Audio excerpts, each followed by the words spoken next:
Kedapatan mencuri handphone, 3 pemuda diamuk massa hingga kendaraan turut menjadi amukan warga di Jalan Talang Kepu, Kelurahan Bukit Baru, Kecamatan Gandus, Palembang, Provinsi Sumatera Selatan.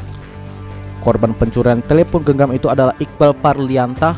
Dia mengungkapkan aksi pencurian handphone yang dilakukan 3 pemuda itu dilakukan di rumah toko atau ruko yang menyediakan kamera CCTV pada Minggu 24 April 2022 sekitar pukul 1.30 waktu Indonesia Barat. Iqbal mengaku sebelum pencurian handphone berlangsung, ia bersama teman-temannya baru saja bubar, di mana di depan ruko miliknya acap kali dijadikan tempat kumpul-kumpul sekaligus berjaga malam. Sempat mengira lupa menaruh handphonenya merek Samsung Galaxy 21s, hingga akhirnya ia mencoba memeriksa CCTV di depan rukonya. Nah, barulah di situ ia mengetahui handphone miliknya raib digondol 3 pemuda yang tak dikenalnya.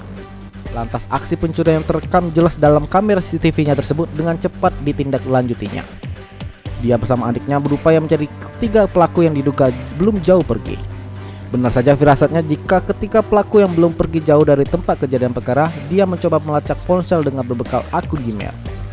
Hasil pelacakannya, terakhir kali handphone miliknya aktif berada di perumahan Geria Tanjung Wahid di Jalan Talang Kepu, Gandus, Palembang. Akhirnya ketika pelaku digiring warga menuju TKP dan benar saja handphone milik Iqbal berada di tangan salah satu 3 pemuda tersebut. Di mana pada malam aksi pencurian tersebut, ketiga pelaku itu mengaku menginap di rumah pamannya saat bersembunyi. Bahkan setelah menunjukkan bukti rekaman CCTV-nya tersebut, terlihat jelas aksi pencurian ponsel tersebut di mana ketiga pelaku tersebut memiliki perannya masing-masing. Adapun peran ketiga pelaku, ada yang berjaga-jaga di atas sepeda motor, ada yang bertugas mengawasi, hingga ada yang mengeksekusi. Tak ingin aksi massa semakin menjadi-jadi, Iqbal segera menghubungi petugas kepolisian sektor atau Polsek Gandus untuk segera mengamankan ketiga pelaku. Sementara itu, Kapolsek Gandus AKP Kusyanto saat dikonfirmasi membenarkan peristiwa diamankannya ketiga pemuda tersebut.